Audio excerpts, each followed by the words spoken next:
I'm really excited. It feels absolutely the right thing to do. I'm also slightly nervous. And now finally, it's going to happen in an unprepared way.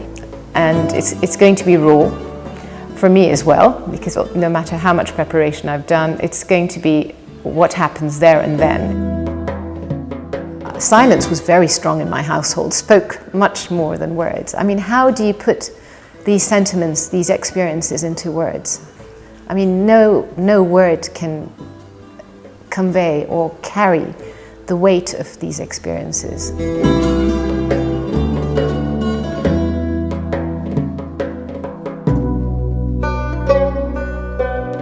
My medium is dance, because the dance allows this continuity. The dance speaks for those who cannot be heard, for those who have been and who are no longer, without bearing their individual stories, but in that collective way of honoring, respecting, affirming and moving on. My name's Shakeh Major Tchilingirian. I'm Armenian, Iranian Armenian from my mother's side and English from my father's side. I was born in England but brought up in Iran and had to leave Iran because of the revolution when I was 15. Dancing has been a way of life really for me. I'd always dreamed of coming together, bringing a huge circle of people together to hold hands and to take steps together. It just seemed the right thing to do. This year being the centenary of the Armenian Genocide, genocide is such a difficult topic, such a difficult thing that you need to handle it with great respect and dignity. Instead of trying to explain anything, we just hold hands and mark it in that way. And I was delighted when my proposal that I put through to the students at the university was accepted with great excitement, particularly as it seems to be the right time and right place. The Turkish, the Kurdish, the Armenian, the Assyrian, the Greek societies came together and they're really trying to collaborate in many ways. So tonight, the Armenian and the Kurdish and the Assyrian societies will be coming together with the Greeks, and many students of lots of different nationalities and backgrounds, and many individuals will be coming together unsuspectingly, I would say, because when I put this proposal through, it's so different. I don't know that this kind of dancing has ever been used to mark anything like this. Nobody really knows how it's going to be. I have a fair idea, but I think I'll find out as the evening progresses. I'm very excited about it.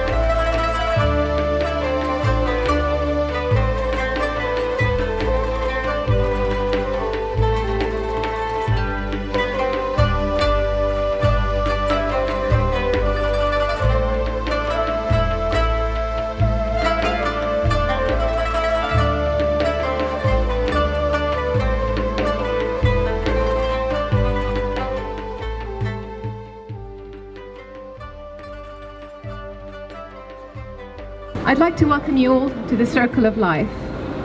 The centenary of the Armenian Genocide has brought us together to commemorate the victims of more than 50 genocides, atrocities, systematic destruction in the 20th and 21st centuries. As we join hands and take steps together, we not only remember the victims, but more significantly, we affirm the dignity and value of lost human lives.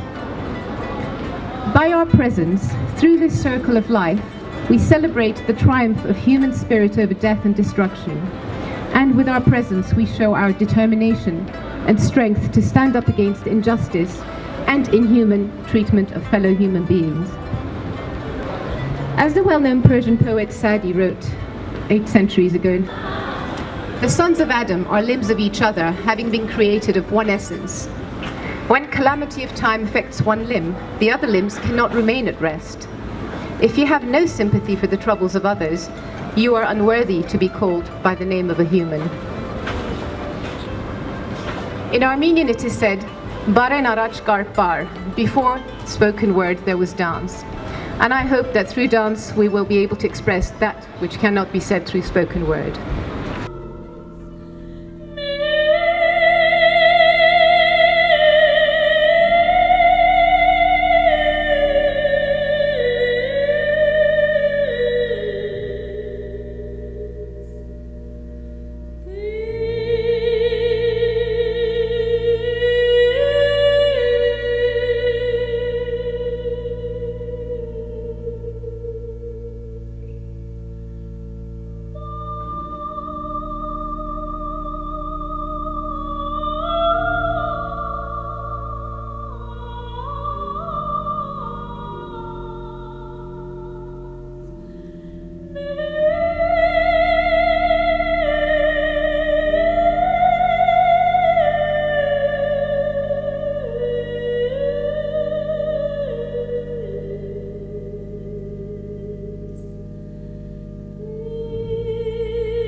was so emotional.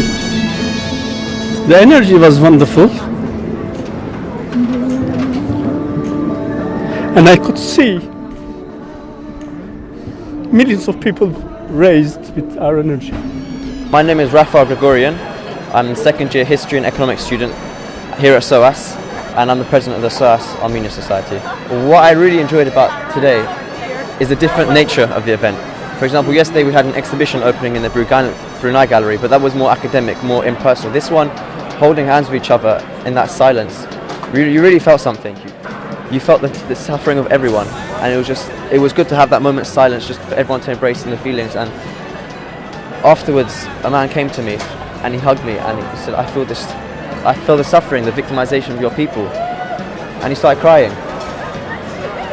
And you wouldn't expect that from an exhibition or a talk. So the nature of it really did bring the reality of the emotion into it.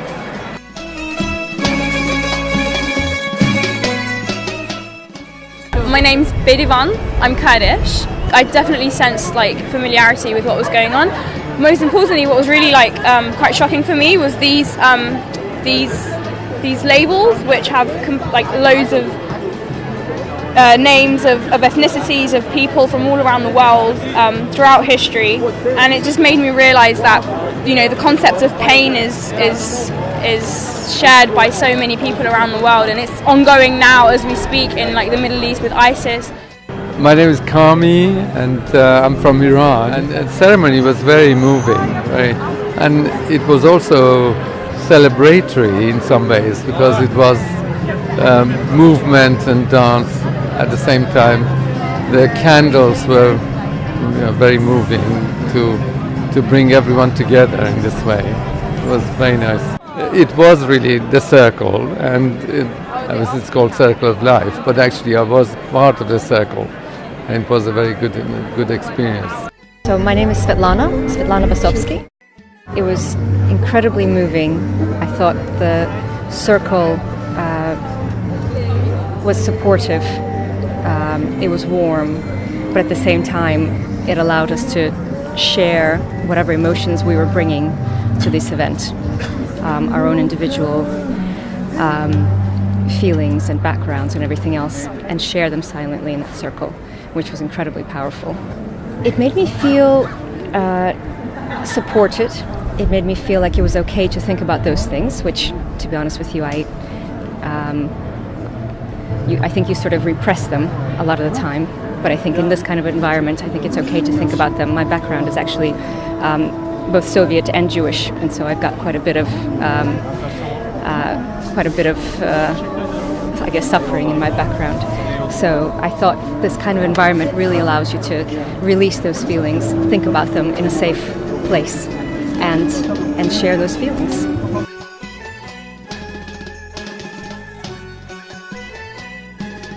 My name is Leon, and I'm a student at UCL, and I am by origin Armenian, and that's the prime reason why I was here today to commemorate this event. I hadn't done this exact dance before, but similar dances, yes, I am familiar with this kind of dancing, yes.